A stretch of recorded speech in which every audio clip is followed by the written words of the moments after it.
Hi everyone, আজকে তোমাদের সাথে আমি আরেকটা রান্নার ভিডিও শেয়ার করব। তো আজকে বাবা বাড়িতে নিয়ে এসেছে হচ্ছে লোটে মাছ। আর ওই লোটে মাছের একটা রেসিপি আমি করব। আমার মা খুব ভালো লোটে মাছ রান্না করে, তো আজকে আমি বললাম যে আমি বানাবো।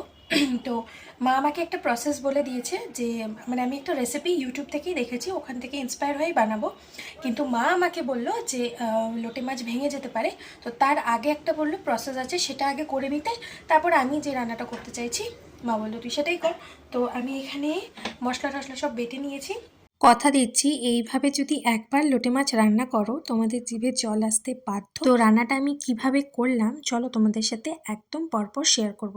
প্রথমেই মাছগুলোকে ভালো করে ধুয়ে নিয়েছিলাম, তারপরে এখন প্লেটে সাজিয়ে নিচ্ছি। এখানে আমি দেব বেসন, তারপরে দেব হলুদ, তারপরে দেব নুন। এই তিনটে জিনিস দিয়ে ভালো করে মাছটাকে মাখিয়ে নেব।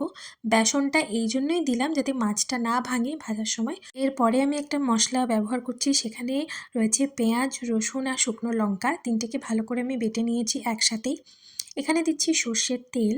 সর্ষের তেলটা একটু গরম হয়ে গেলেই আমি পরপর মাছগুলোকে দিয়ে দিচ্ছি ভাজার জন্য। খুব হালকা করেই মাছটাকে দুপিটি ভেজে নিয়েছি, একদমই হালকা করে ভেজেছিলাম। তারপরে ওই তেলের মধ্যেই দিলাম কালো জিরে ফোড়ন, যেটা দিতেই হয়। আর তারপরেই সেই এক্সট্রা যে পেস্টটা ছিল মাছ মাখানোর পরে সেই পেস্ট পুরোটাই দিয়ে দিলাম। এখন এটাকে খুব ভালো করে কষাবো।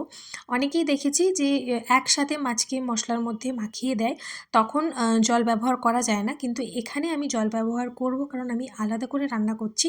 তো মশলাটা রসুনের গন্ধটা যাতে চলে যায়, এখানে আমি সমস্ত মশলাগুলো দিয়ে দিলাম যেগুলো বেসিক ইউজ করি। আর এই দেখো বলতে বলতেই আমি জল দিয়ে দিলাম। এখানে মোটামুটি আমি একটু হাই হিটেই রান্না করেছি। তো এরপর আমি দিলাম একটু চিনি, যাতে ঝাল নুন মিষ্টি সমস্তটাই ব্যালেন্স থাকে। ঠিক এরকম মশলাটা হয়ে যাওয়ার পর ভেজে রাখা মাছগুলোকে আমি দিয়ে দিয়েছি। দেখো খুব একটা কিন্তু মাছ ভাঙেওনি। আমি প্রথমবার বানালাম, প্রথমবারই এতটা সুন্দর হয়েছিল, সত্যি সত্যি খুব ভালো লেগেছিল। শেষে আমি ধনেপাতা আর গরম মশলা দিয়ে রান্নাটাকে শেষ করলাম। একবার রান্নাটা করেই দেখো, যারা এই মাছ খেতে পছন্দ করো না তারাও ভালোবাসবে।